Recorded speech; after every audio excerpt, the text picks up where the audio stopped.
महेश्वरम पांडे कन्या उच्चतर माध्यमिक विद्यालय दमोह में माध्यमिक शिक्षक के रूप में पदस्थ हूँ। आप सभी के सामने हम यहाँ पर देख रहे हैं मानव में व्यवस्था, मानव में और शरीर के सह अस्तित्व के रूप में। आगे बढ़ते हुए तो जैसे इसमें हम सबसे पहले चाहना की बात करेंगे कि चाहना में हमारा लक्ष्य क्या है? सुख समृद्धि और सुख और समृद्धि की निरंतरता। मतलब हमारे मानव जीवन का यही लक्ष्य है कि हम सुखी होना चाहते, समृद्ध होना चाहते, लेकिन ये दोनों चीजें हम काय में चाहते हैं? निरंतरता में चाहते हैं। हमें थोड़ी थोड़ी सी भी चाहिए, हमें लगातार चाहिए। ये हमारी चाहना है और हम इसको लक्ष्य मान के चलते हैं। आगे जब बढ़ते हैं तो अब हमें यदि लक्ष्य माना है तो हमें लक्ष्य को पूर्ति करने के लिए कोई ना कोई कार्यक्रम बनाना होगा। तो हमने यहाँ पर ये कार्यक्रम यहाँ पर बनाया। तो कार्यक्रम में बना रहे हैं हम कि व्यवस्था में जीना और संगीत हार्मनी में जीना, व्यवस्था में जीना सुख के लिए और समृद्धि के लिए।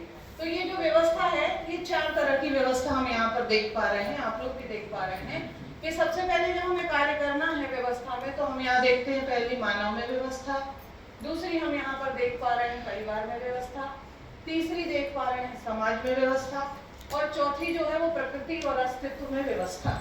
4 प्रकार की व्यवस्थाएं हैं जिनके द्वारा हम इन लक्ष्य को प्राप्त कर सकते हैं। आज हम यहाँ पर मानव में व्यवस्था पर बात करने के लिए हैं। सब लोग हम आपस में मिलकर चर्चा करेंगे। तो मैं जो आपके सामने मैंने ये प्रस्ताव रूप में रखा है कि मानव में व्यवस्था प्रस्ताव है, आप माने या ना माने या आपके ऊपर निर्भर करता है, लेकिन आप इसको माने इसके लिए इसको जांचें। जांचना कैसे है? सहज स्वीकृति के आधार पर इसको जांचना है और फिर हम इसको अपने जीवन में करके देखेंगे। जीवन में करने के लिए जब हम इस व्यवस्था को अपनाएंगे तो हम व्यवहार में, कार्य में इसको मानेंगे। तो व्यवहार में मानेंगे तो मनुष्य के साथ हमारा मतलब व्यवहार प्रदर्शित होगा और जब हम कार्य में जाएंगे तो शेष प्रकृति के साथ कार्य रूप में मानव में व्यवस्था को हम देखने का प्रयास करेंगे। जी, सहज स्वीकृति जिसको आपका मन स्वीकार करे, सहज रूप से आप मानना चाहें, वो सहज स्वीकृति है। हमने आपके सामने प्रस्ताव रखा कि हमारा जीवन का चाहना जो है हमारी वो सुख समृद्धि की है।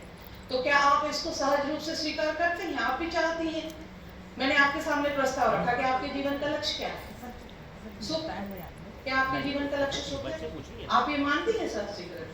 तो जिस चीज को हमारा मन सहज रूप से स्वीकार करना चाहे, हम उसमें विरोधात्मक भाव में ना आए, वो सहज स्वीकृति है। दीदी क्वेश्चन है जी, संगीत क्यों लिखा है इसमें?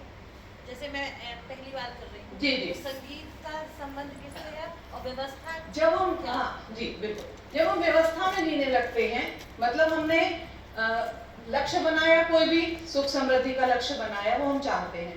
फिर हमने उस पर एक कार्यक्रम बनाया कि हमें ये चीजें कब मिलेंगी? जब हम व्यवस्था में जिएंगे। हार्मनी मतलब होता, संगीत मतलब वो अवस्था जिसमें कोई विरोधी भाव ना हो। हम संगीत में जीने लगे, मतलब हम एक आनंददायी स्थिति में आ जाएं। उसको अंग्रेजी में हार्मनी, हिंदी में संगीत की अवस्था कहते हैं। तो ये सुख जो है हाँ, संगीत में है, तो मैं के लिए है कि सभी के लिए? मैं बताती हूँ आगे हैं हम इस बात पे। ठीक है, देखिए यहाँ पर ये आपके सामने प्रस्ताव है सर। देखिए ये आपके सामने प्रस्ताव है, जरूरी नहीं कि मैं आपको एक्सप्लेन कर पाऊँ, ये आपकी स्वयं की बुद्धि भी है ना। ये प्रस्ताव रूप में है, बिल्कुल आप माने या ना माने। तो ये आपके सामने सर देखिए प्रस्ताव आ गया है और आगे बढ़ते हैं। आप देख रहे हैं यहाँ पर ह्यूमन बीइंग जो है, मानव जो है, वो मैं और बॉडी दोनों की कोएग्जिस्टेंस माने सहअस्तित्व में रह रहा है। तो हम पहचानने के लिए कुछ क्राइटेरिया बनाए हैं हमने, उसके हम पहचान करने के लिए कुछ क्राइटेरिया बना रहे हैं। जैसे सबसे पहले आवश्यकता पे जाते हैं। हम आवश्यकता में देखते हैं कि हमारा शरीर जो है, हम सुबह उठते हैं, हमें भोजन की कुछ न कुछ चाय वगैरह हम सबकी आवश्यकता होती है। हमने नहाया धोया पूजा पाठ किया, हमें फिर भोजन की आवश्यकता होती है। अभी जब हम शाम हो जाती है, हमें फिर रात में खाने की आवश्यकता। तो भोजन, कपड़े, वाहन और बहुत सारी चीजों की जो है वो हमें भौतिक रूप से आवश्यकता होती है, वो मेरे शरीर की आवश्यकता है। लेकिन जो हमारा मैं है वो सुख चाहिए। जैसे सुख के लिए हमें सम्मान चाहिए, हमें स्नेह चाहिए, वात्सल्य चाहिए, प्रेम चाहिए। ये सारे जो भाव हैं जिन्हें शायद हम महसूस कर सकते हैं, लेकिन हम यहाँ पर देखते हैं कि ये जो हमें आवश्यकता है ये कब कब चाहिए, किस समय पे चाहिए। तो शरीर के रूप में जब हम यहाँ पर देखते हैं, ये यहाँ पर देख रहे हैं हम शरीर में, तो ये सामयिक है, मतलब हमें एक निश्चित समय के लिए यहाँ चाहिए है, और मैंने देख रहे हैं कि निरंतर चाहिए। मतलब यदि कोई आज हमारा सम्मान कर रहा है तो हम चाहेंगे कल भी सम्मान करें, और हम उस सम्मान को बरकरार रखने के लिए अपना व्यवहार उस तरह का करेंगे। और आगे जाएंगे तो मात्रात्मक रूप में देखेंगे तो ये क्वांटिटी सीमित होती है इसकी, कि खाना हमें एक निश्चित मात्रा में चाहिए, बहुत ज्यादा नहीं।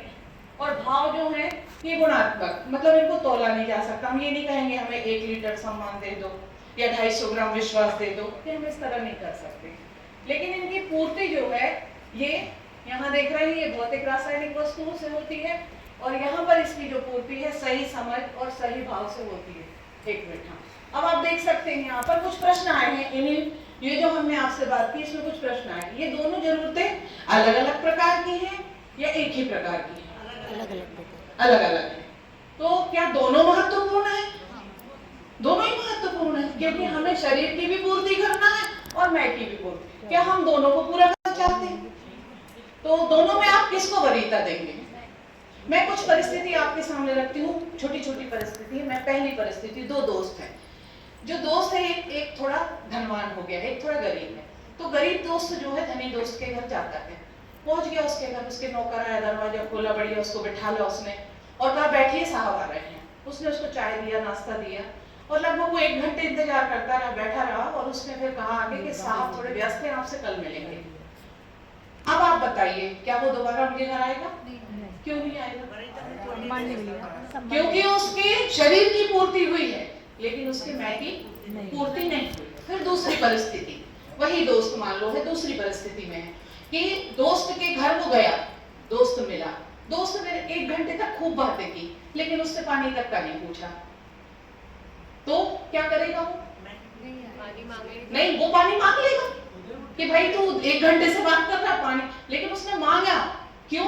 क्योंकि उसके मैं की पूर्ति हुई है, उसका दोस्त उससे बात कर रहा, सम्मान से बात कर रहा। एक और आखिरी परिस्थिति कि दोस्त के घर गया, वो दोस्त ने बहुत स्वागत किया, मिला जुला, अच्छा खाना खिलाया, और जब वो घर जाने लगा तो उसने कहा कि चलो मेरी गाड़ी तुम्हें छोड़ देगी, तुम्हें परेशानी ना हो। और जब वो गाड़ी में बैठ गया तो बोलने लगा कि तुम्हारे घर कभी कभी ऐसा खाना बनता होगा, और शायद ना भी बनता हो क्योंकि तुम्हारी परिस्थिति नहीं है, तो जब भी तुम्हें लगे ना ऐसा खाने की इच्छा हो तो मेरे घर आ जाया करना।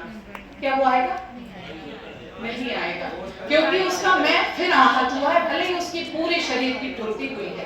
तो यहाँ पर हम देख रहे हैं कि ये जो क्रम है, इन दोनों के बीच की वरीयता का जो क्रम है, तो क्या है? यही दोनों का कोएग्जिस्टेंस है।